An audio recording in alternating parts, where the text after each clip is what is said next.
Welcome, students, to the online session of financial management. Hi, I'm Ebin Urgis. Today, we are going to start with financial management part 1, part 10th of this series of online lecture. On a part 10th, we are discussing about unit number 3, that is sources of finance. E sources of finance, we have reached on the 30th slide, that is Unit Trust of India. Now, first of all, we must understand that what is the Unit Trust of India. So basically, what we were discussing is we were discussing some past relevant financial institution જેને કંઈક importance હતી. તો આપણે દર વખતે શું સમજીએ છીએ, કયા હેતુથી સ્થાપવામાં આવે છે, ક્યારે સ્થાપવામાં આવી છે, મુખ્ય હેતુ કયા છે, કયા કયા કાર્યક્ષેત્રમાં કામ કરે છે, કોઈ પ્રકારના પરિવર્તન થયા હોય તો કેવી રીતે થયા છે. So the unit trust of India અથવા યુટીઆઈ ટ્રસ્ટ ની શરૂઆત આપણે સમજી શકાય ઓરિજિન. તો એ special act 1963, unit trust was set up in 1964 by a special act passed in parliament under the name of Unit Trust of India Act 1963. For the purpose, કયા હેતુથી એસ્ટાબ્લિશ કરવામાં આવ્યો? તો for the purpose to promote and regulate the mutual fund activities in India. તો the importance becomes very clear from the first point itself. તો આપણને ખબર પડી જાય the basic objective of starting Unit Trust of India was focusing on mutual funds. તો મેં તમને વારંવાર કીધેલું હશે કે મ્યુચ્યુઅલ ફંડ્સ શું કહેવાય. તો મ્યુચ્યુઅલ ફંડ્સ એક પ્રકારની સ્કીમ છે. જેમ શેર્સની આપણે કહી શકાય કે શેર વેલ્યુ હોય છે, ફેસ વેલ્યુ હોય છે, એવી રીતે મ્યુચ્યુઅલ ફંડ્સની આપણે કહી શકાય નેટ એસેટ વેલ્યુ હોય છે. તો મ્યુચ્યુઅલ ફંડ્સ ક્યારે યુઝ કરવામાં આવે? જ્યારે ફંડ મેનેજર હોય. ફંડ મેનેજર કોણ હોય? ફંડ મેનેજર એ વ્યક્તિ હોય જે ફંડ્સને મેનેજ કરતું હોય, જે ફંડ્સને ઇન્વેસ્ટમેન્ટ કરતું હોય. Right, so unit trust was set up in 1964 by a special act passed in parliament under the name of Unit Trust of India Act 1963. અને કયા હેતુથી બાકી સ્થાપવામાં આવ્યું હતું? For the purpose to promote and regulate the mutual fund activities in India. એ હેતુથી જેના કારણે મ્યુચ્યુઅલ ફંડ એક્ટિવિટીઝ આપણે ઇન્ડિયામાં વધારો થાય છે. કેપિટલ મતલબ મ્યુચ્યુઅલ ફંડ એક્ટિવિટીઝ તો સ્ટાર્ટ કરે છે, પણ કંઈક કેપિટલ તો જોશે જ તે ને સ્ટાર્ટઅપ. કેમ કે વગર કેપિટલે કેવી રીતે મ્યુચ્યુઅલ ફંડ્સમાં ઇન્વેસ્ટમેન્ટ સ્ટાર્ટ કરી શકાય? તો the initial capital of UTI was ₹5 crore, 5 કરોડની ઇનિશિયલ કેપિટલ હતી, which was contributed by Reserve bank of India. તો તમને ખબર પડે છે કે યુટીઆઈની શરૂઆત કરવામાં આ બધી સંસ્થાઓએ બહુ એક મુખ્ય ભાગ ભજવેલો છે. કઈ કઈ સંસ્થા છે? તો સૌથી પહેલા reserve bank of India capital આપેલું. તો ટોટલ સ્ટાર્ટિંગમાં કેટલા રૂપિયા આપેલા? 5 crore. Reserve bank of India કહેવાય, એલઆઈસી કહેવાય, સાથે સાથે સ્ટેટ બેંક ઓફ ઇન્ડિયા કહેવાય, સાથે સાથે શેડ્યુલ કોમર્શિયલ બેંક્સ કહેવાય, અને ફોરેન બેંક્સ કહેવાય, યુટીઆઈ કહેવાય, સોરી ફોરેન બેંક્સ કહેવાય. આ બધી સંસ્થા ભેગા મળીને આપણે કહી શકાય કે આમને યુનિટ ટ્રસ્ટ ઓફ ઇન્ડિયાની શરૂઆત કરવા માટે શરૂઆતી મૂડી 5 કરોડની આપી. એની સાથે સાથે આપણે ઓબ્ઝર્વ કરી છે કે યુનિટ ટ્રસ્ટ ઓફ ઇન્ડિયા ને ફર્ધર કેપિટલ પણ રેઝ કરવાની તાકાત પણ હતી, because this power was granted by Reserve Bank of India as well as under the guidance of Ministry of Finance. ત્યારના સમયમાં 1963 ના મિનિસ્ટ્રી ઓફ ફાઇનાન્સે જ્યારે ઇન્ડિયામાં 1963 એટલે તમે સમજી શકો કે it is only 15 years of independence. Almost 15 years of independence કે 16 years of independence માં જ્યારે લોકોની પાસે અત્યારે ધીરે ધીરે ધીરે સેવિંગ્સ કરવાની ટેવ વધતી જાય છે, એવી રીતે મ્યુચ્યુઅલ ફંડ એક નવો એક ઇન્સ્ટ્રુમેન્ટ ઇન્ટ્રોડ્યુસ કરવા માટે અને યુટિલાઇઝ કરવા માટે ખાસ કરીને યુટીઆઈની શરૂઆત થઈ છે. તો આના સિવાય unit trust of India can raise further capital through issue of bonds, accepting deposits and borrowings. Deposits પણ એક્સેપ્ટ કરી શકે છે, borrowings from reserve bank of India. Reserve bank of ઇન્ડિયાથી એક્સેપ્ટ કરી શકે છે, એન્ડ એલઆઈસી થી એક્સેપ્ટ કરી શકે છે. So this are the places કે રિઝર્વ બેંક ઓફ ઇન્ડિયા થી પણ ઉછીતા લઈ શકે અને એલઆઈસી થી પણ ઉછીતા લઈ શકે છે from the following discussion. Right, okay.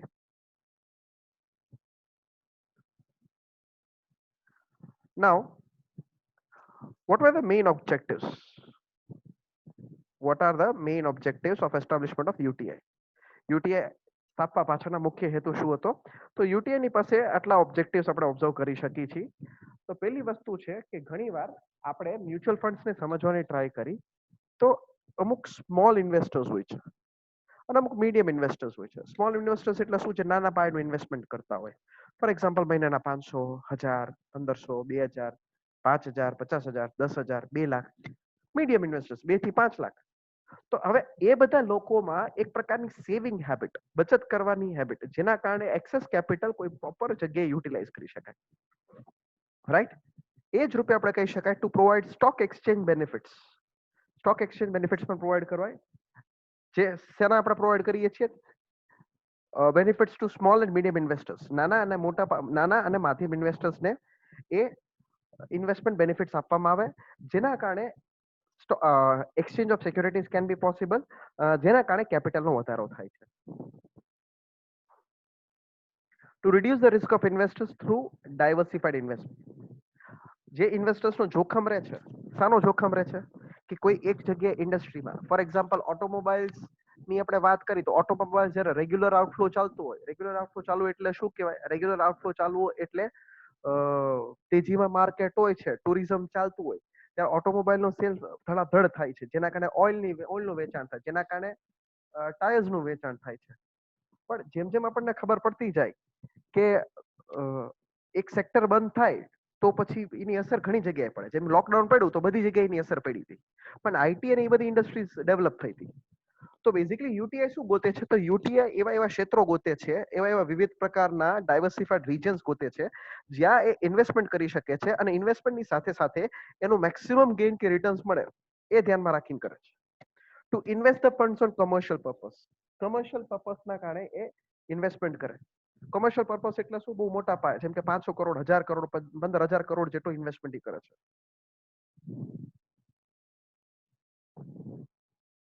હું એકવાર પ્રીવિયસ સ્લાઇડ કરી લઉં છું, જેના કારણે તમને એક આઈડિયા મળી જાય કે there are four main objectives of UTI. Right? Okay. What are the functions of UTI? તો UTI આટલા ફંક્શન્સ કરે છે. પહેલી વસ્તુ, મ્યુચ્યુઅલ ફંડ્સના માધ્યમથી, એટલે મ્યુચ્યુઅલ ફંડ શું બને છે? તો mutual funds becomes a capital instrument. Mutual funds becomes a capital instrument. હવે મ્યુચ્યુઅલ ફંડ્સના મદદથી કહી શકાય કે મોબિલાઇઝેશન ઓફ ફંડ્સ થાય છે. મોબિલાઇઝેશન ઓફ ફંડ્સ એટલે શું? એક જગ્યાએથી બીજી જગ્યાએ સુધી ફંડ્સનો ટ્રાન્સફર થાય, જેના કારણે મ્યુચ્યુઅલ ફંડ્સનું ટ્રેડિંગ પણ વધે છે અને કેપિટલનો રોટેશન પણ થાય. કેપિટલ રોટેટ થવાના કારણે આપણે કહી શકાય કે સિસ્ટમની અંદર ગ્રેજ્યુઅલ કેપિટલાઇઝેશન ઇન્ક્રીઝ થાય છે. એ ગ્રેજ્યુઅલ કેપિટલાઇઝેશન ઇન્ક્રીઝ થવાના કારણે net worth of the economy વધે છે, અને લોકોની જે આઉટલે અથવા લોકોની જે લાઈફસ્ટાઈલ જે કહેવાય, સ્ટાન્ડર્ડ ઓફ લિવિંગ જે કહેવાય છે, એ ગ્રેજ્યુઅલી ઇન્ક્રીઝ થાય. નેક્સ્ટ આપણે ઓબ્ઝર્વ કરી છીએ કે બીજું કામ ફંક્શન્સમાં આપણે કહી શકાય is to grant term loans. તો ટર્મ લોન્સ એટલે શું? તો ટર્મ લોન્સને આપણે ક્લાસિફાય કરી શકાય. કઈ રીતે ટર્મ લોન્સને આપણે ક્લાસિફાય કરાય? ટર્મ લોન્સને આપણે ક્લાસિફાય 3 રીતે કરી શકાય. એક તો છે શોર્ટ ટર્મ લોન્સ. તો શોર્ટ ટર્મ લોન્સ એ કહેવાય છે, લખી નાખીએ આપણે, ચલો. એક તો કહેવાય શોર્ટ ટર્મ લોન્સ. તો શોર્ટ ટર્મ લોન્સ એ કહેવાય જેનો સમયગાળો બહુ ટૂંકા સમય માટે હોય છે.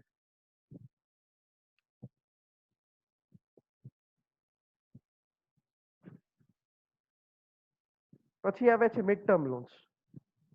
મિડ ટર્મ લોન્સ એ કહેવાય છે જેનો સમયગાળો માધ્યમ સમય માટે હોય છે. અને છેલ્લો ગાળો જે કહેવાય છે લોંગ ટર્મ લોન્સ. તો લોંગ ટર્મ લોન્સ એ કહેવાય જેનો સમય 5 વર્ષ કરતા અથવા વધુ લાંબા સમય માટે આપણે ગ્રાન્ટ કરતા હોય છે. તો આ ત્રણેય સમયની અંદર અલગ અલગ કન્ડિશન્સ રાખીને, અલગ અલગ પ્રકારના મોર્ગેજ વેલ્યુઝ રાખીને લોન્સ ગ્રાન્ટ કરવામાં આવે છે. રીડિસ્કાઉન્ટ બિલ્સ. તો રીડિસ્કાઉન્ટ બિલ્સ એટલે શું? રીડિસ્કાઉન્ટ બિલ્સનો મતલબ થાય છે એવા પ્રકારના બિલ્સ ઇસ્યુ કરવામાં આવે જેનો ડિસ્કાઉન્ટેડ રેટ હોય છે. એ ડિસ્કાઉન્ટેડ રેટના આધારે UTI various kinds of instruments issue કરી શકે છે. હા, એની સાથે સાથે યુટીઆઈ એવું કામ કરે જેના કારણે ઇક્વિપમેન્ટને લીઝ કરી શકાય, ઇક્વિપમેન્ટને ભાડે આપી શકાય અથવા હાયર પરચેઝિંગ કરી શકાય. લીઝ આપવું એટલે શું? તો લીઝ આપવું એટલે ઇક્વિપમેન્ટને રેન્ટ ઉપર આપવું. હાયર પરચેઝિંગ ઉપર આપવું એટલે આપણે કહી શકાય રેન્ટ ઉપર આપવું. પણ જેમ રેન્ટ પતી જાય, રેન્ટ એક પ્રકારનો ઇન્સ્ટોલમેન્ટ જ હોય છે એસેટ માટે. રેન્ટ એક પ્રકારનો ઇન્સ્ટોલમેન્ટ જ હોય. એટલે જેમ એમનો ઇન્સ્ટોલમેન્ટ કમ્પ્લીટ થઈ જાય તો આપણે કહી શકાય કે ઓનરશિપ આવી જાય છે એસેટની. ઇન્સ્ટોલમેન્ટ કમ્પ્લીટ થઈ જાય પછી ઓનરશિપ આવી જાય છે એસેટની, એટલે એને હાયર પરચેઝિંગ કહેવામાં આવે છે. નેક્સ્ટ આપણે ટોપિક સમજી શકાય. It provides loans as well as capital for housing and construction finance. Housing માટે લોન્સ આપવામાં આવે છે, કન્સ્ટ્રક્શન ફાઇનાન્સ માટે લોન્સ આપવામાં આવે છે. મર્ચન્ટ બેન્કિંગ સર્વિસીસ જેમ કે શું? ટ્રાવેલર્સ ચેક ઇસ્યુ કરવામાં આવે, બિઝનેસ ખાતા ખોલવામાં આવે છે, આ બધા અલગ અલગ પ્રકારના સર્વિસીસ આપી દેવામાં આવે. પોર્ટફોલિયો મેનેજમેન્ટ સર્વિસીસ એટલે શું? શેર્સ, ડિબેન્ચર્સ, માર્કેટમાં બધી વસ્તુ, આ બધી વસ્તુ પોર્ટફોલિયો મેનેજમેન્ટ સર્વિસનો પાર્ટ બને છે. સો પ્રીવિયસ ટોપિક પણ હું એકવાર કરી દઉં છું. ફંક્શન્સ, આટલા ફંક્શન્સ આપણે ઓબ્ઝર્વ કરી છે. Mobilisation, grant term loans, rediscount bills, undertake equipment leasing, hire purchasing, housing and construction finance, merchant banking services અને portfolio management services.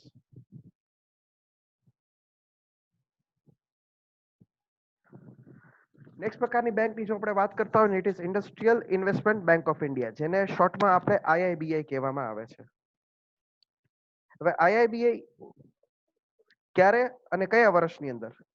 તો આઈઆઈબીઆઈ ની શરૂઆત તો લખેલું છે, industrial investment bank of India was a government of India financial investment institution that operated from its inception in 1971. 1971 થી એ operate કરતું. આપણે કહી શકાય કે industrial investment bank of India 2012 માં બંધ થયું. It was a type of development bank with the aim of rehabilitating. એમનું કામ શું હતું? તો એ સિક ઇન્ડસ્ટ્રીયલ કંપનીઝ કહેવાય. સિક ઇન્ડસ્ટ્રીયલ કંપનીઝ એટલે શું? સિક ઇન્ડસ્ટ્રીયલ કંપનીઝ એટલે એવી કંપનીઝ જેની પાસે સફિશિયન્ટ કેપિટલ નથી કે ઓપરેશન કરી શકે, જે ઓનર્સ કેપિટલ કરતા ડિફરન્ટ પડે છે. એટલે સિક ઇન્ડસ્ટ્રીયલ કંપનીને હેલ્પફુલ થવું, જેના કારણે એ પોતાના રનિંગમાં આવી શકે છે. IIBI offered a wide range of products or services. અલગ અલગ પ્રકારની પ્રોડક્ટ્સ અને સર્વિસીસ ઇસ્યુ કરવી, જેમ કે ટર્મ લોન છે, અસિસ્ટન્ટ ફોર પ્રોજેક્ટ ફાઇનાન્સ, મોટા મોટા પ્રોજેક્ટમાં ફાઇનાન્સ કરવામાં આવે, short duration non project asset based financing, working capital, આ બધા અલગ અલગ એસ્પેક્ટ્સમાં આઈઆઈબીઆઈ કામ કરે છે. ફંક્શન શું? What are the functions of IIBI? તો આપણે સમજી શકાય, ટર્મ લોન પ્રોવાઈડ કરે છે પ્રોજેક્ટ ફાઇનાન્સમાં. Short duration non project assets. Short duration non project assets એટલે શું?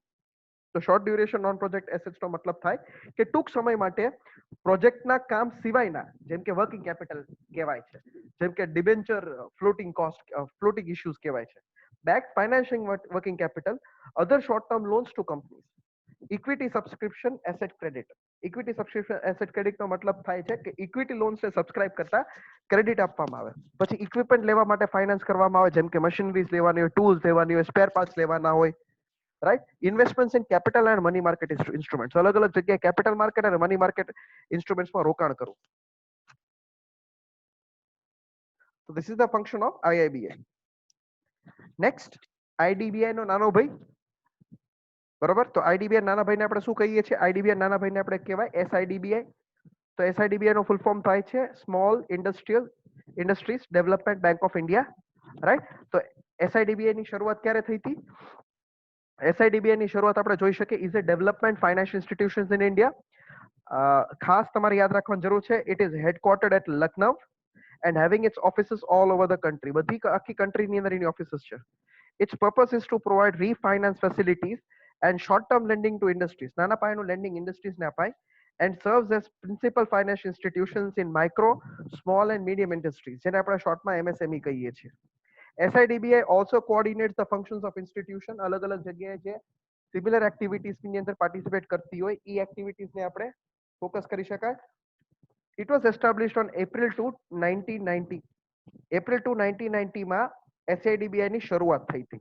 આ બધી ગવર્મેન્ટ ઇન્સ્ટિટ્યુશન્સ કહેવામાં આવે, અને બધી ગવર્મેન્ટ ફાઇનાન્શિયલ ઇન્સ્ટિટ્યુશન્સની શરૂઆત કરવામાં ખાસ કરીને પાર્લામેન્ટરી અપ્રુવલ જોઈએ છે. So it was established on April 2, 1990 through an act of parliament. It is headquartered in Lucknow. SIDBI operates through Department of Financial Services, Government of India. Government of India and Department of Financial Services મદદરૂપ થાય છે operate કરવા માટે.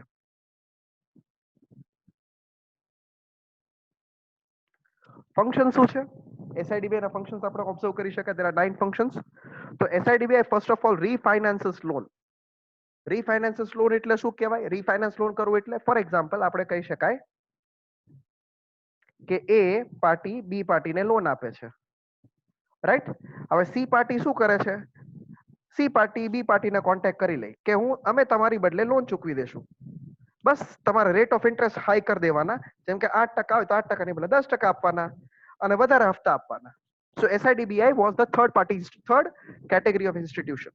SIDBI refinances loan extended by the primary lending institutions to small scale industrial units and also provide resources support to them. અલગ-અલગ resource support આપે છે. SIDBI discounts and rediscounts bills. Discount એ કરે છે and rediscount bills arising from sale of manufacturing to or manufactured by industrial units in small scale sector. નાના પાયાના scale sector ઉપર જે કામ કરતા હોય SIDBI એ બધા સેક્ટર્સને મદદરૂપ પણ થાય છે. Apart from it, the third function that we are observing is it provides services જેમ કે લીઝિંગ કહેવાય છે. આપણે લીઝિંગ તો ભણી જ ગયા. ફેક્ટરિંગ કહેવાય છે. ફેક્ટરિંગ એટલે શું કહેવાય? ફેક્ટરિંગ એટલે પાર્ટ અને પાર્શલમાં ઇન્સ્ટોલમેન્ટ્સ આપવું to industrial concern in small scale sector. એની સાથે સાથે SIDBI એના માટે છે to provide employment oriented industries. અલગ અલગ પ્રકારની રોજગારી oriented industries especially in semi urban areas. જેમ કે સુરેન્દ્રનગર આપણે કહી શકાય, જે it can be classified as semi urban areas. To create more employment opportunities, વધારે રોજગારની પ્રવૃત્તિઓ થઈ શકે છે and thereby checking migration of people to urban areas. હવે થતું શું, SIDBI નું બેઝિક કામ શું હતું કે જે સેમી અર્બન એરિયાઝમાં કામ કરતા લોકો હોય, હવે એ અર્બન એરિયાઝમાં માઇગ્રેટ કરતા હતા. કેમ? Because of the lucrativeness of employment. પણ એની બદલે સેમી અર્બન એરિયાઝમાં જો ઇન્ડસ્ટ્રી યુનિટ એસ્ટાબ્લિશ કરવામાં આવે તો આ ચિંતા ન રહે.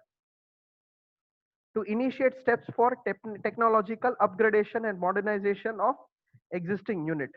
SIDBI facilitates timely flow of credit for both term loans and working capital to SSI in collaboration with commercial bank. Commercial bank na collaboration થી એ ચૂકવવામાં આવે. SIDBI co-promotes state level venture funds in association with respective state government. SIDBI મદદરૂપ પણ થાય છે નાના પાયે અથવા સ્ટેટ લેવલના જે વેન્ચર ફંડ્સ હોય છે. વેન્ચર ફંડ્સ એટલે શું? જે નવા બિઝનેસ એસ્ટાબ્લિશ કરવા માટે જે ફંડ્સ રાખવામાં આવે, જે રિસ્પેક્ટિવ સ્ટેટ ગવર્મેન્ટને મદદરૂપ થાય. It grants direct assistance and refinance loans extended by primary lending institution for financing exports of manufactured products by small scale unit. નાના પાયાના યુનિટ્સ જે કરતા હોય એમને ડાયરેક્ટલી અથવા ઇનડાયરેક્ટલી લોન એસિસ્ટન્સ પ્રોવાઈડ કરવામાં આવે છે. So this is about SIDBA. હવે next topic બનશે EXIM, but I think this much would be sufficient for this part of the lecture. So this is the part 10th of financial management. Thank you very much for patiently listening. Have a nice day.